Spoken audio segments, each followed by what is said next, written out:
আসসালামু আলাইকুম viewers, welcome back to my channel. আশা করি সবাই ভালো আছেন। আলহামদুলিল্লাহ, আমিও খুব ভালো আছি।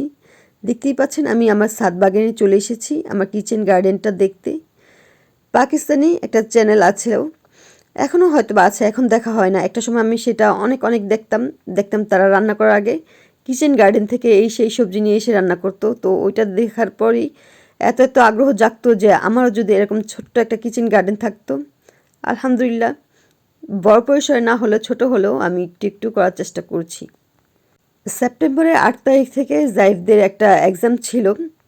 ফাইনাল এক্সামের আগে যে এক্সামটা হয়, মিড টার্মের মতোই ছিল। আমরা তো টিউটোরিয়াল বলতাম, তো ওদের মিড টার্ম বলে। তো ওই এক্সামের সময় দেখি আমি যখন স্কুলের নিচে বসেছিলাম ওর জন্য অপেক্ষা করতে করতে, তো একটা আঙ্কেলকে দেখি কিছু গাছ নিয়ে আসতে। তো আমি সাধারণত একটু লাউ গাছ আমি লাগাই, সেই জন্যই গিয়েছিলাম যে একটু লাউ গাছ নিব। তখন দেখলাম সিম গাছও এরকম বিক্রি করছে। আমি খুবই অবাক হই। আমি তো সাধারণত জানি সিম গাছ এরকম বিচি থেকেই লাগায়, কখনো বিক্রি হয় এটা আমি জানতাম না বা দেখিনি। তো একটু আগ্রহবশতই আমি সিম গাছটা নিই। একটা গাছে মনে হয় একটা প্যাকেটে মনে হয় 3টা বা 4টা গাছ ছিল। 30 টাকা প্যাকেট মনে হয় নিয়েছিল, 30 বা 40 এরকম। তো সেটা এনে আমি আমার একটা বালতি ভেঙে গিয়েছিল, জাইফ উপর থেকে ভেঙে ফেলেছিল। তো সেটাতে মাটি দিয়ে আমি লাগিয়ে দিই। আজ ডিসেম্বর কালকে 1 তারিখ, আজকে সম্ভবত নভেম্বরের লাস্ট ডেট। তো আজকে আমি আমার সিম গাছ থেকে সিম তুলছি।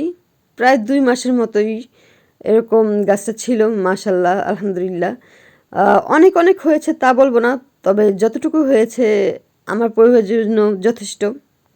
আমি একা একা খেয়েছি এমন না, দু একজন করে টুকটাক এক মুঠো হলেও দেওয়ার চেষ্টা করেছি। আমার এতটুকু থেকে যতটুকু হয়েছে সম্ভব হয়েছে। এটা একটা আনন্দ। এর আগে আমি দু একটা লাউ খেয়েছি। দেখতে পেয়েছিলেন প্রথমেই আমার লাউ গাছটাও দেখা গেল খুবই ছোট্ট, অল্প কিছু শাখা গজিয়েছিল। সেও তো ওই গাছটাতে কিন্তু 2টা লাউ হয়েছিল মাসাল্লাহ। এবার আপনারাও চাইলে আপনাদের বারান্দা বা ছাদে অল্প একটু জায়গা থাকলেও কিছু লাগানোর চেষ্টা করবেন। প্রথম যে খাঁচাটা দেখেছিলেন সেটা প্রথম দিন তুলেছিলাম, এটা হচ্ছে দ্বিতীয় দিন। আরও কিছু ছিল সেটা রেখে এসেছিলাম। তো এটা দ্বিতীয় দিন তুলেছিলাম এবং এখন আরও কিছু অল্প অল্প আছে, সেটা আরেকদিন তোলা যাবে আল্লাহর রহমতে। তো যেটা বলছিলাম, ফুল গাছ, সবজি গাছ বা ফল গাছ যাই লাগাই না কেন, অল্প হলেও কিন্তু আমাদের সেটা কিছু ব্যাক করে। আমাদের অবসর সময়টাকে একটু কাজে লাগিয়ে কিন্তু অল্প একটু পরিশ্রম দিলেই কিন্তু প্রকৃতি থেকেই আমরা সতেজ কিছু পেতে পারি। তো আশা করি সবাই ভালো থাকবেন। আল্লাহ হাফেজ।